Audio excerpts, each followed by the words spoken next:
अंतरिक्ष में उड़ान भरने की कल्पना तो हर किसी की होती है, पर जो इस कल्पना को हकीकत में तब्दील कर दे, वो सिर्फ कल्पना चावला ही होती है।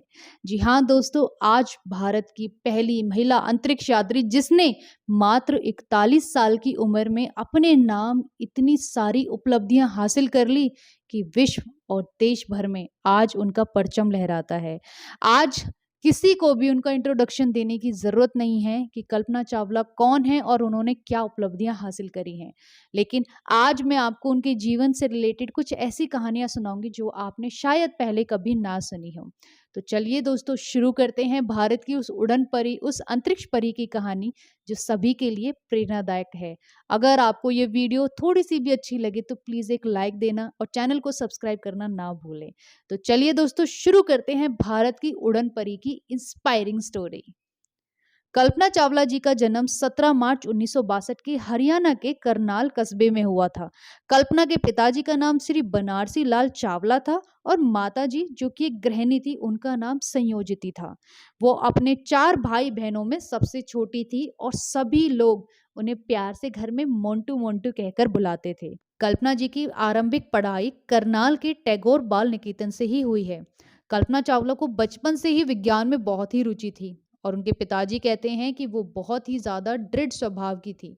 एक बार जो चीज़ ठान लेती थी, वो ठान लेती थी और उसे पूरा करके ही छोड़ती थी। किसी से डरती नहीं थी। जब वो 8वीं कक्षा में पढ़ाई कर रही थी तो उन्होंने अपनी माँ से इंजीनियर बनने की इच्छा प्रकट की। उनकी माँ ने अपनी बेटी की भावनाओं को समझा और आगे बढ़ने में मदद की। बचपन से ही अंतरिक्ष में घूमने के सपने देखने वाली कल्पना चावला के पिता उन्हें डॉक्टर या टीचर बनाना चाहते थे। लेकिन उनका सपना और उनका इंटरेस्ट तो फ्लाइट इंजीनियर बनने में ही था। वो बचपन में ही अपने पिताजी से बहुत ही इंटरेस्टिंग क्वेश्चंस पूछती थी कि क्या हम आकाश में उड़ सकते हैं? ये अंतरिक्षयान आकाश में कैसे उड़ते हैं? तो उनकी रुचियां बचपन से ही अंतरिक्ष में थी, तो भला वो टीचर कैसे बनती? अपने इस सपने को पूरा करने के लिए उन्होंने 1982 में चंडीगढ़ के पंजाब इंजीनियरिंग कॉलेज से एरोनॉटिकल इंजीनियरिंग में पढ़ाई पूरी करी। उनकी इस उड़ान में दिलचस्पी जेआरडी टाटा जहांगीर रतन जी दादा भाई टाटा से प्रेरित थी, जो एक अग्रणी भारतीय विमान चालक और उद्योगपति थे। पंजाब में पढ़ाई पूरी करने के बाद वो अमेरिका चली गई और अमेरिका के टेक्सास यूनिवर्सिटी से उन्होंने एरोस्पेस इंजीनियरिंग में मास्टर डिग्री करी। 1988 में कोलोराडो यूनिवर्सिटी से पीएचडी करी और इसी साल कल्पना ने नासा के एम्स रिसर्च सेंटर में काम करना शुरू कर दिया था। साल 1994 में कल्पना चावला का चयन बतौर अंतरिक्ष यात्री किया गया था। अगले 3 सालों तक कड़ी मेहनत के बाद कल्पना को अपनी पहली उड़ान भरने के लिए चुना गया। STS-87 कोलंबिया शटल से उन्होंने 19 नवंबर 1997 को अपनी पहली उड़ान भरी और अंतरिक्ष में उड़ान भरते ही वो कल्पना चावला प्रथम भारतीय महिला बन गई थी। राकेश शर्मा के बाद वो दूसरी भारतीय बन गई थी जिन्होंने अंतरिक्ष में अपनी उड़ान पूरी करी। उनके इस यान ने मात्र 2 हफ्ते में ही पृथ्वी के 252 परिक्रमाएं पूरी कर दी थी और 5 दिसंबर 1997 को STS-87 वापस धरती पर सकुशल लौट आया। लेकिन वर्ष 2000 में कल्पना को फिर से दूसरी और आखिरी बार अंतरिक्ष की उड़ान भरने का मौका मिला, लेकिन यह मिशन बार बार टलता ही जा रहा था और आखिर 16 जनवरी 2003 को STS-107 ने अंतरिक्ष के लिए उड़ान भरी। इस मिशन पर कल्पना के अलावा 6 अन्य अंतरिक्ष यात्री भी थे। उनका मिशन 16 दिन में खत्म होने वाला था और 1 फरवरी 2003 को वापस आने वाला था। लेकिन जब वो कैनेडी स्पेस सेंटर पर उतरने वाला था, मात्र 16 मिनट पहले ही टेम्परेचर को नियंत्रित करने वाला इंसुलेशन का एक अटैची के आकार का टुकड़ा टूट गया और शटल की थर्मल संरक्षण प्रणाली को नुकसान पहुंचा, जो कि शटल को गर्म होने से बचाती है। जैसे ही शटल वायुमंडल से गुजरी, इसमें गर्म हवा भर गई, जिससे वो बहुत ज्यादा गर्म हो गया और शटल गोल गोल लुढ़कने लगा और कई टुकड़ों में टूट गया।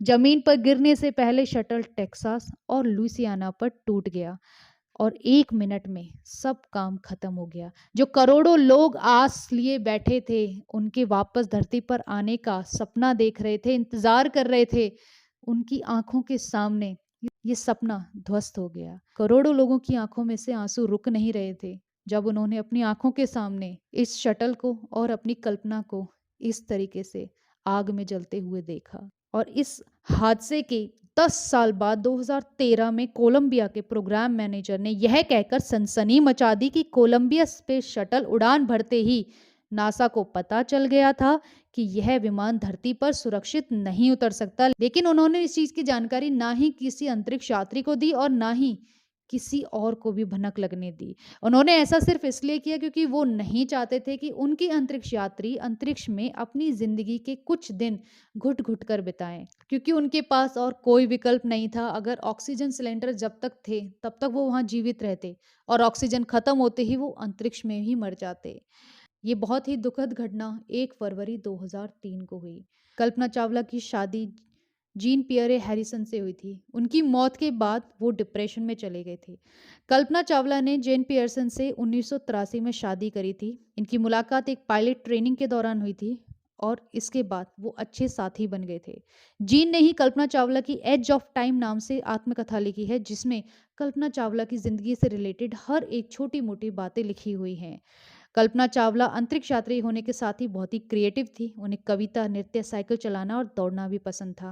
उनके कुछ कहे हुए शब्द आखिर सत्य में परिवर्तित ही हो गए।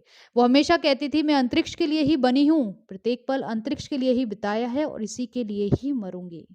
और आखिर वही हुआ। तो ये थी दोस्तों कल्पना चावला जी की inspiring motivational story. I know सभी लोग यहाँ पर कल्पना चावला जी के बारे में बिल्कुल जानते हैं, उस इंसिडेंट और उस दिन के बारे में भी जानते हैं जब सब लोगों ने टीवी पर बैठकर इस दुखद घटना को देखा था। कल्पना चावला जी हमेशा हमारे दिल और दिमाग में जीवित रहेंगी।